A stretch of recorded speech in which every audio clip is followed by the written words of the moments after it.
Hi, Terry. Welcome. Hi.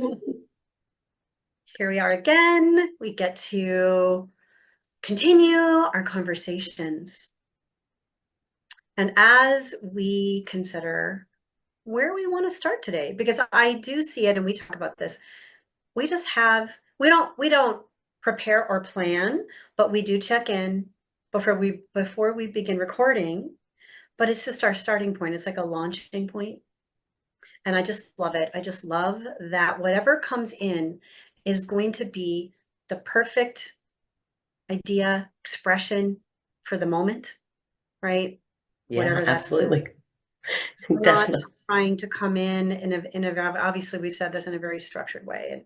And um, so thinking about being more general focused to begin, that we know with our work and our even relationships with people that so many people struggle in the area of what would be considered mental health, whether it's anxiety, and I'm not going to start listing off diagnoses, but there's no shortage of things for people and that they're struggling. And since one of the main premises and intentions of our podcast and our meeting is to share what we have learned personally, professionally, in expanding beyond what might be considered traditional teachings in the realm of treating mental health dynamics and struggles within people. So I will just start there and invite in anything you want to also say, and we'll just have our conversation as we always do. Absolutely. I think it's a great place to start. I think I've had a very unique journey in this life. Um, I obviously was on a journey, a spiritual journey, before I was on a mental health, therapist journey, because my spiritual journey started as early as age 4. That's what I remember. Could have been earlier for sure. Um, so I kind of did the reverse of what most people do, for sure, personally. But, I think I kind of always knew as I went through school to be a mental health therapist that there wasn't enough room in the traditional mental health realm to give credence for um, things with the spiritual realm, the healing that the spiritual realm can provide that we can't provide with evidence-based traditional therapy. Now, with all of that said, I want to say I've done both, right? Like I still chose to go be a therapist because I believe in, evidence-based models. I believe in the scientific piece of that. So I don't want to get sidetracked on that because there is absolutely a place and a time for therapy. But there's also the time when traditional therapy is not what's going to be the ultimate healer, that's going to be the ultimate thing that helps a person move forward. Traditional therapy obviously can fill somebody's toolbox up, right? It can give them tools to work through lots of things, Right. but sometimes, a lot of times, Mm-hmm. that spiritual practice is what lends itself to a higher level of healing. And I think it's really important to talk about. I think it's important for professionals as well as, every person to realize that it's okay to have both. Mm-hmm. I no longer practice traditional therapy. I think I want to be clear about that because I know I could be come at for that. I no longer practice traditional therapy. And because I have chosen that there are so many phenomenal therapists out there, phenomenal, that what I do on the other side is not done in such a plethora of settings that I can help heal in that realm Mm-hmm. more than in a traditional therapy realm.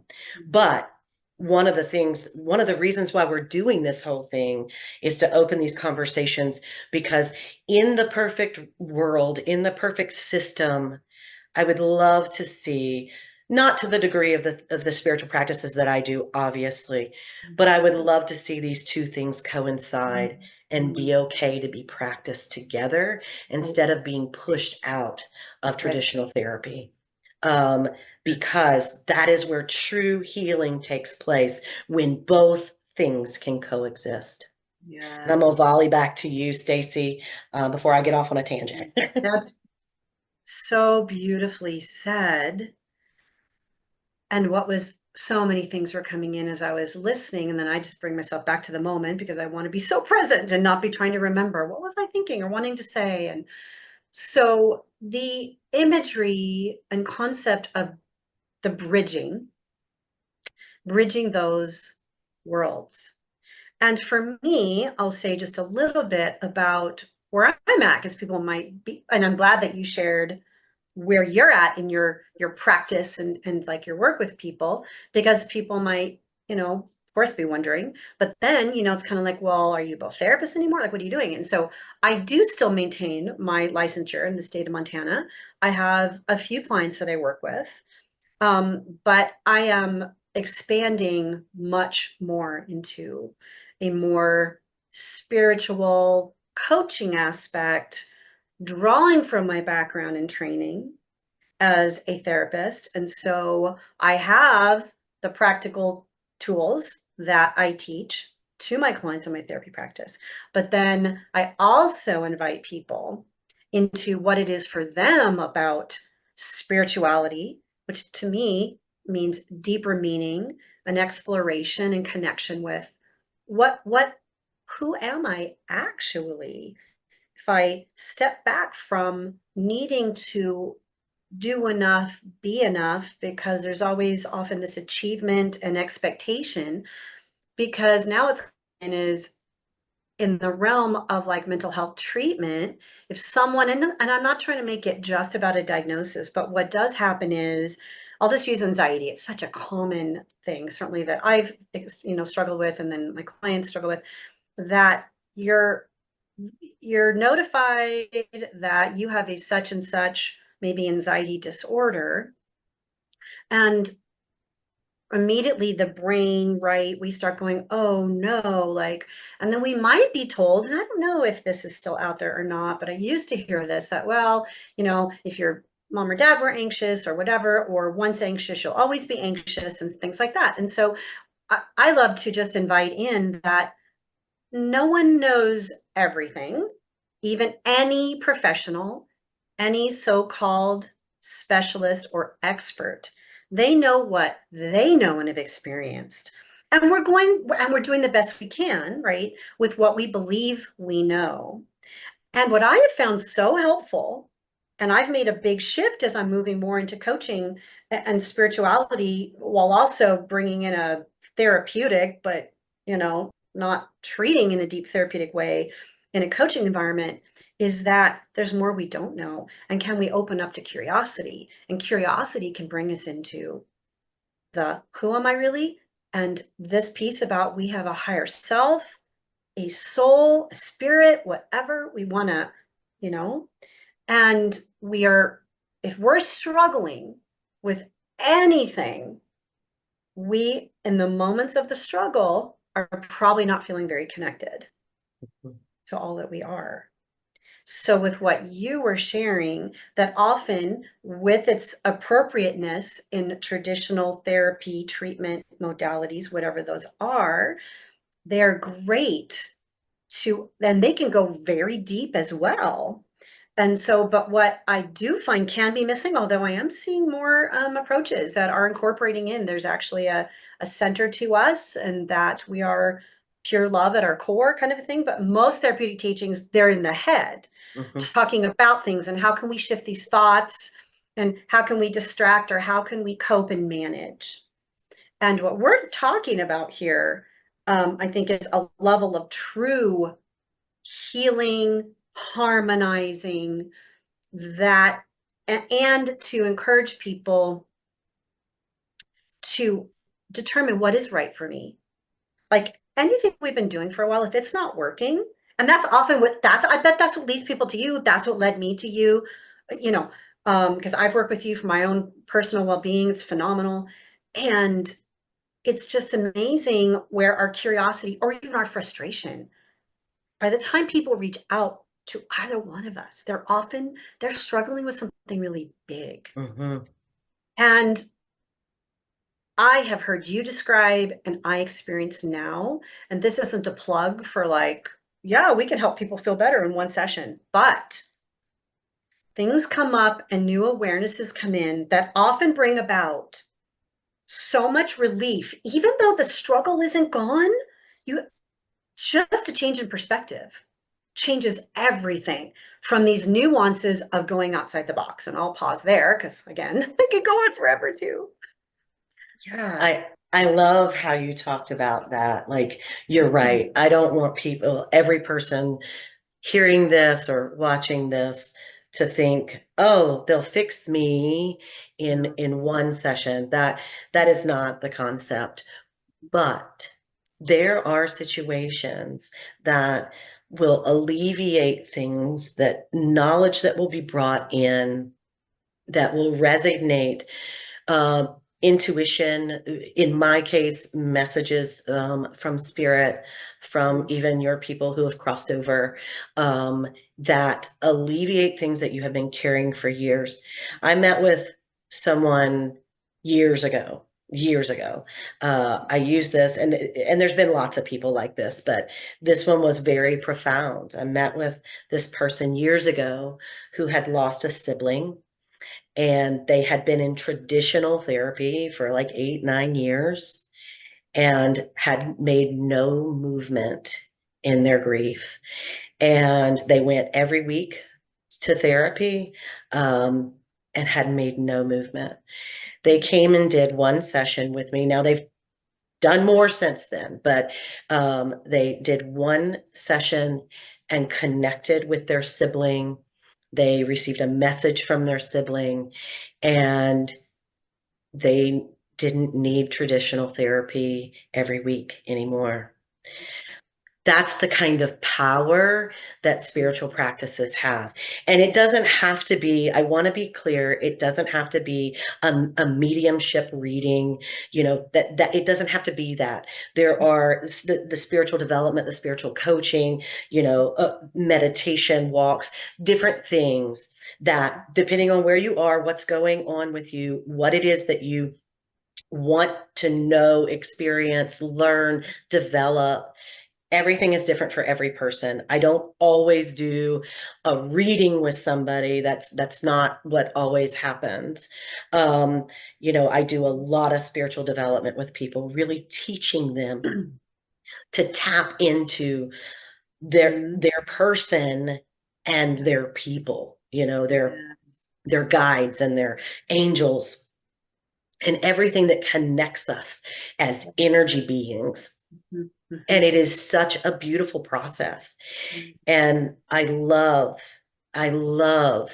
to hear from people a year later, 2 years later, about the significant difference in their life. Again, there is absolute purpose for the traditional therapy realm, but we also cannot discount the other practices which really lead to healing. I want to give one more uh, personal story of a person that I've worked with, because it speaks back to that anxiety thing, and I think this is really important, to kind of speak to something traditional therapy can't do. And again, everybody can have their own belief system. You don't have to believe in past lives. It's okay. I just want to tell you what happened for this one client of mine that I was working with, who had this cycle of anxiety and depression and guilt.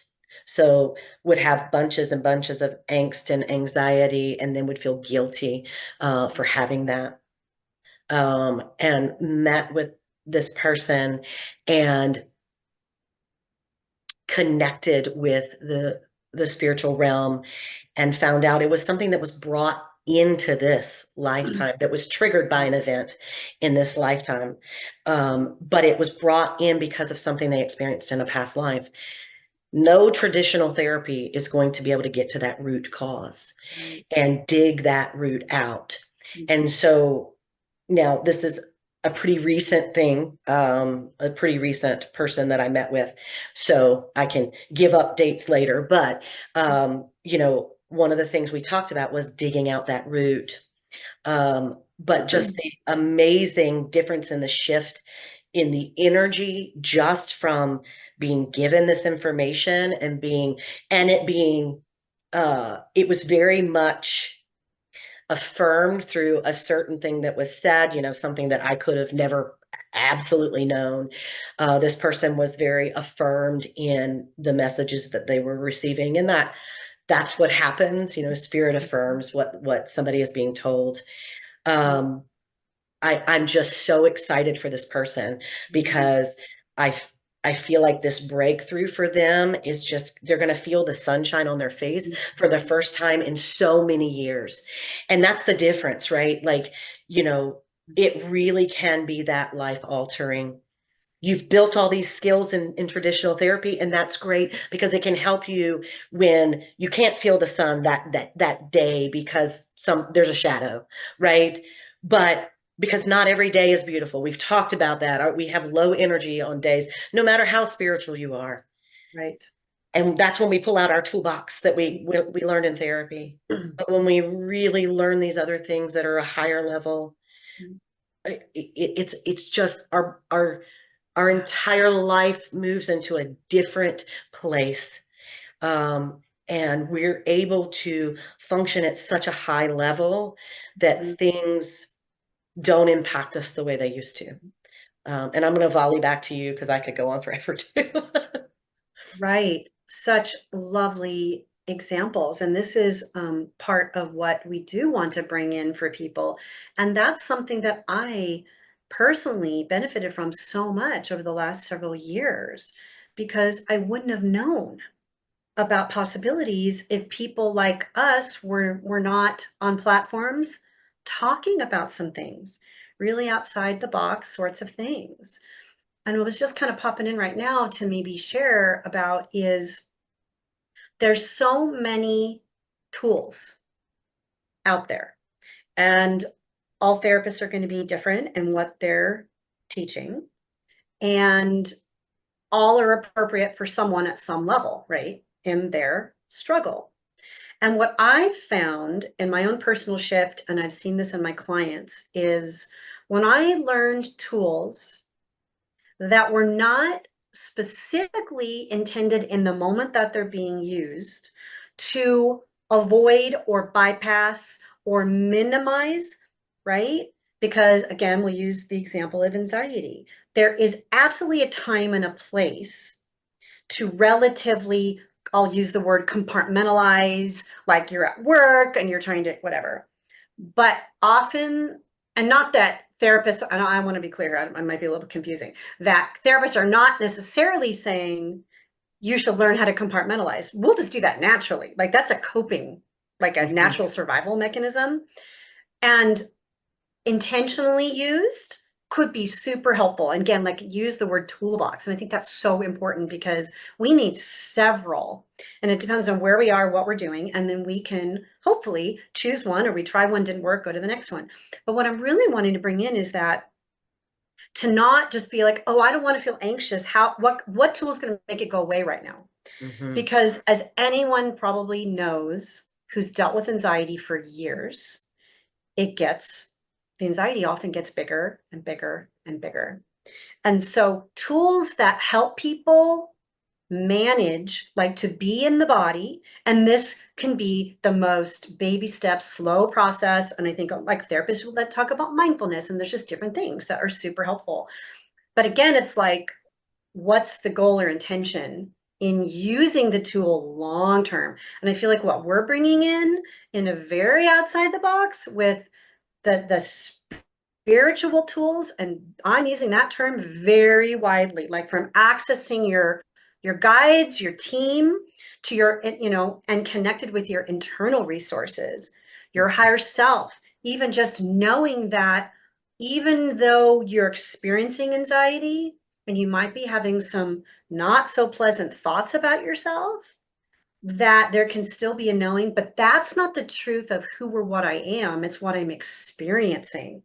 That piece I feel is not often taught in traditional realms. And that's, again, we're saying that's fine. This isn't about traditional therapy needs to change. We're not saying that. And I want to add in, to anyone whose sparks are flying in a way of like, oh, wow, this is so interesting. I want to know more and all those things that follow what lights you up. Because if we're looking outside for help, sometimes, well, we don't know what we don't know. We don't know what could help us. But if you do feel stuck, if you do feel frustrated, you're not feeling better, whether it's with therapy or anything else, there's always more options. Of course, we're bringing in some specifics and some general. And so, yeah, there's so much more possible. With, I just love to help people with this, like, you are a beautiful, loving being. You are not just a human, and your body isn't you. And it's like, we have aspects of this experience, Mhm. but I think we would agree, like, we're a consciousness, like, we're an energy, and we're like divinely connected. But we wouldn't know that walking around day to day in our struggle of life. Yeah. So I'll pass it back to you as we're. It's so funny what came back, in which we had talked about that this it may have been 4 episodes ago now. I don't know, but we talked about that positive and negative bank in the brain, right? And Yes. that came back up for me, but something else that came up for me, and this feels like sidetrack. This feels like a squirrel moment, but there's a reason, I guess. So I feel like I want to talk about it. Um, this has been coming up like a lot this week, but there is a YouTube video of a science experiment in a high school of two plants. I don't know if you know about this, but it was about a bullying project, right? And so they both plants had the same environment. They were enclosed. They had the same food source. They had, the same watering schedule, everything. And one of the plants was the students had to speak beautiful words to it, right? You're beautiful. I love you, all of these things. The other one, they had to bully. You're ugly, you're gross, all of this, right? So over the course of this experiment, I think it was 30 days, the one that was bullied literally wilted and died. Oh, And the one that was powerful. given positive feedback thrived and just grew. And I I feel like this is coming in because it speaks to that anxiety isn't you, Right. that it's energy, right? And Yes. everything around us impacts us. And sometimes, like I talked about, the one person, it was brought in from a past life, right? The Right. anxiety was, but everything around us impacts us. Mhm. One of the things that I always had a difficulty with in the traditional therapy realm, and again, I'm not putting it down, there's a place for it, but had everything to do with diagnosing because I never wanted to do that to where somebody felt like they were their diagnoses, right? Because I don't believe that we are our diagnoses. It's Mhm. kind of like what we're talking about with anxiety, and I don't care what that is. I don't believe if somebody has heart disease, I don't believe they are their diagnoses, right? Like it doesn't matter, mental health, physical health, I don't care what it is, right? But what happens is all these external energetic forces, Mhm. positive and Mhm. negative, Mhm. impact the source of our being. Mhm. And what we need to realize is now plants are different, right? They aren't, well, we would like to think they're not the same beings that we are, right? And we might need a force field against this negative bank. We've talked about this before in order to thrive in our environment. But we all have that inside of us, Mhm. and we are not defined by a diagnosis. And so when we start surrounding ourselves with Mhm. this positivity, we give it to Mhm. ourselves, we surround ourselves with the people who give that to us, it makes that journey so much Mhm. more thrivable, I guess. I'm Yes, probably just made that word up, but um, but and I just think it speaks to what this piece of the journey, of spirituality and energy mhm, does. And it kind of goes back to when we were talking about how science does prove some of what we're talking about, right. even though it doesn't lend itself to talk about it, Mhm. it proves it. Yes, And we have power. We have power in what we say and what we do. And if we can kill a plant by the words that we use, we can kill ourselves by the words that we use. seriously. So we can also make ourselves thrive, um, really Yes. connecting with the right energies. So I'm going to pass it back. I know I went a little bit squirrel, but I really No, just that's felt led to talk about that. But love that so much. And it reminds me of within that we are energy, we are energy. Anxiety is just energy. And what happens is our brain with the thoughts interprets what it means. And that is a problem, that it means there's something wrong with me, that it means da da da da da da da. right. And I learned, I don't know where I learned this from years ago. And when it's relevant and it comes up in my work in sessions with people, is that if we pause and we take a few breaths and we ask, is this mine or something or someone else's? And sometimes you can get an answer. Now, that's not going to probably resonate if you're like, what, like really Right. heightened and your brain's going offline kind of thing. But and then it can be what some might call transmuted with regard to like, it's like, because if it's not even yours, because what you just shared was a lovely bridge to this, where it's like there are so many influences. And if all the assumption goes to with whatever focus for the intervention that someone's seeking, if it, well, yeah, you're an anxious person, it's because of the way your brain works. It's like, right, all of that stuff. And it's just like there is so much out there in neuroscience and all that it is starting to prove, even like what you're sharing, whether it's showing it in plants, they are demonstrating it in humans, and that everything's about energy. And it's like, are we nourishing and cultivating love and well-being, or is all the other, and I think we said this in one of the earlier episodes too, that we're not talking here, right, about we got to stay positive, but we're talking about you and I, as I see it, are encouraging people to know the power within them. Mhm. You get to choose, you get to discern, and you don't know what you don't know. But when you learn, like if this is new to people, what we're talking about, and it's like, ooh, whoa, for you, that tells you something. It Mhm. tells you something. And there's nothing wrong with you if you feel stuck in of fear-based negative thoughts either. But it is coming from the outside world, could be coming from past lives. Like we're talking about like all of the things. Mhm. I Yeah. don't know if it feels like a good place to wind down, but like it's just like just know it's not all about you. Mhm. Do something wrong. You're not getting it wrong. That's right. That's There is nothing wrong with anyone. It's No. not. And when we really, one of the things that I said to somebody yesterday was our journey is all about learning the highest form of love, which is self-love. Yes. And that's what the whole journey is about.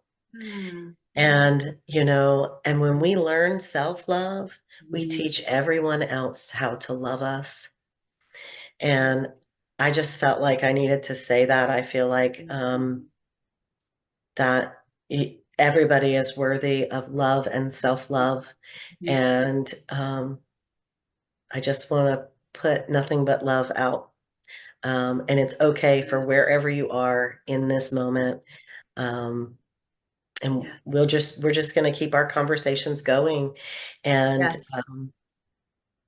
whether you want to be seen or unseen in, you know, in at this time is up to you, but we are here, and people can Yes. reach out if they feel like it too. So Absolutely. Absolutely. Thank you so much. This was just a lovely conversation and can't wait till the next time. absolutely. Thanks, Stacy. See you Thank guys next time. you. Bye, everyone. See you next time.